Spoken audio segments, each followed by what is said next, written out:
En este video la idea es trabajar sobre algunos aspectos importantes y conceptos que debemos conocer antes de comenzar a programar. Uno de ellos es el orden para programar. Si buscamos la palabra orden en el diccionario nos vamos a encontrar con una gran cantidad de acepciones y nosotros nos vamos a concentrar en 4 de ellas. La primera está relacionada con la colocación de las cosas en el lugar que les corresponde. La segunda, concierto, buena disposición de las cosas entre sí. Un caso típico es cuando, por ejemplo, recibimos la necesidad de alguien de decir, bueno, tengo que ordenar mi pieza, ¿no? Entonces uno comienza a trabajar sobre colocar cada cosa en su lugar y de alguna manera dejar la pieza como corresponde o como debería verse.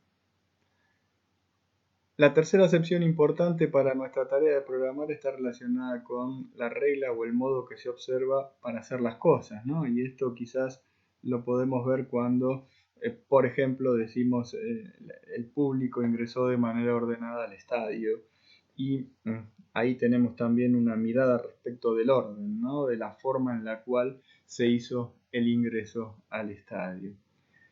Y la última de las que nos interesan, la cuarta, serie o sucesión de las cosas, ¿sí? Acá esto nos da una idea de una cosa detrás de la otra, ¿sí? Una idea de, por ejemplo, si la relacionamos de manera directa con los números, de pensar en los números 1, 2 y 3, ahí tenemos una serie, una secuencia, podemos pensar en que el 1 es el primero de los elementos dentro de este conjunto que nosotros consideramos. El 2 es posterior al 1 o es el elemento que lo sucede, es el sucesor. El 3 es el elemento que es el sucesor del 2, pero el 2 también es el predecesor del 3, ¿no? Del mismo modo el 1 es el predecesor del 2. De manera que acá tenemos un cierto orden dado por esta definición que planteamos. Entonces, claramente el hecho de trabajar en programación requiere de un cierto orden, ¿sí? Por eso es importante pensar en esta cuestión de la necesidad de que haya cosas en su lugar, de que de alguna manera exista una mirada respecto de una sucesión, ¿sí? De un evento que viene después del otro, ¿sí? Si pensamos en otro concepto importante, preliminar para pensar en la programación, puede ser el hecho de considerar la secuencia, ¿no? Para programar. Ya estuvimos diciendo que si considerábamos el orden, una de las acepciones que tomamos para nuestro estudio es la de sucesión de las cosas, ¿sí? Entonces, si pensamos en una secuencia, tenemos que pensar en una continuidad, en una sucesión ordenada. Que hablando de sucesión es un hecho de ir detrás de alguien o algo en el espacio o en el tiempo, ¿sí? Acá claramente tenemos una mirada respecto de lo que implica una continuidad, una sucesión ordenada, una cosa detrás de la otra, ¿sí? Una acción detrás de la otra. Y nuevamente aparece la idea de serie o sucesión de cosas que guardan entre sí alguna relación, ¿no? Entonces, de alguna manera, si pensamos en una sucesión de eventos que guardan una relación entre sí, vamos a tener una idea de que estamos generando unas determinadas acciones con la intención de conseguir algún objetivo, ¿no? Ese objetivo puede ser, por ejemplo, lograr una solución a un problema planteado a través de una secuencia.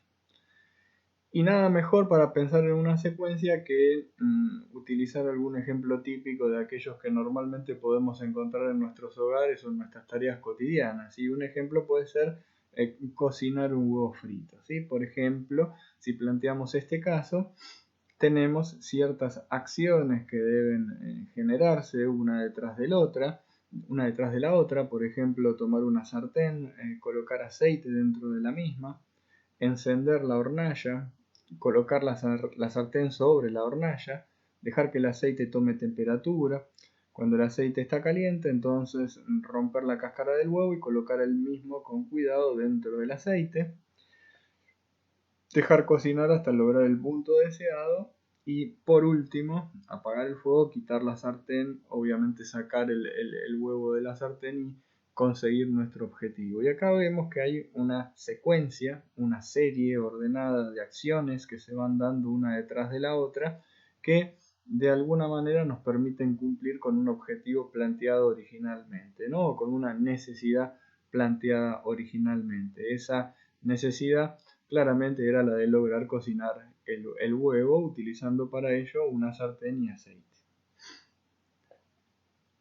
Otro elemento interesante pensando en cuestiones que tienen que ver con estas ideas previas es de alguna manera el hecho de saber escuchar, ¿sí? Y para saber escuchar pensemos en que escuchar es prestar atención a lo que se oye. Entonces, nosotros cuando estamos en nuestra vida normal, cotidiana, tenemos un montón de sonidos, de ruidos en nuestro alrededor que de alguna manera son, digamos, cuestiones que uno oye, pero que muchas veces a las cuales no les presta atención. La diferencia entre escuchar y oír justamente está basada en esta cuestión, ¿no? En el hecho de considerar que hay una necesidad de prestar atención para poder estar escuchando.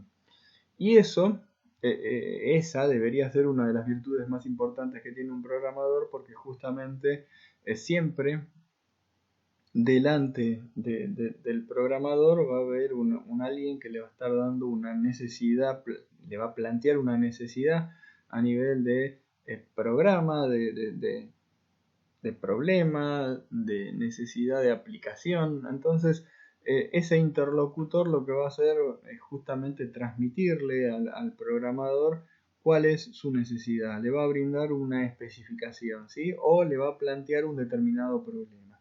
No es ni más ni menos el programador el que debe prestar atención a eso que le está planteando su interlocutor y utilizar esa atención para poder comprender el problema y poder de alguna manera luego enfrentar la búsqueda de la solución.